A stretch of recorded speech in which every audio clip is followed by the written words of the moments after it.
විදුහල්පතිතුමා ඇතුළු ආචාර්ය මණ්ඩලයේ ගුරු මව්පියවරුන්ගෙන්ද ආදරණීය ඔබතුමගෙන්ද අවසරයි. අද මගේ මාතෘකාව වන්නේ කාලය නිවැරදි භාවිතා කිරීමේ වැදගත්කම ගැන. කාලය කියන්නේ ජීවිතේ වටිනාම දේවල් නේ එක. කාලයේ වටිනාකම ප්‍රමාණයෙන් කියන්න බැරි තරම්.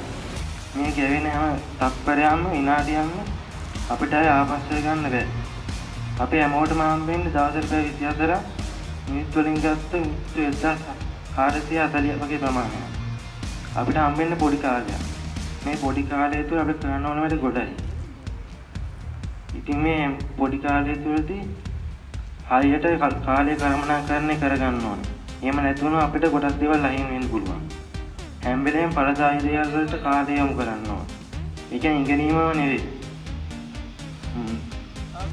ක්‍රීඩා විනෝද ආස්වාදයේ මේ හැමදේම ජීවිතේට තියෙන්න ඕනේ. සමාජ මාධ්‍ය වලින් දුරස් වෙන්න ඕනේ. දුරකථන ක්‍රීඩා භාවිතයේ කාලය ආම කරන්න ඕනේ.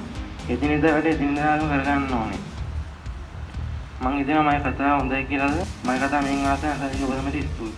Subscribe channel and thank you for watching.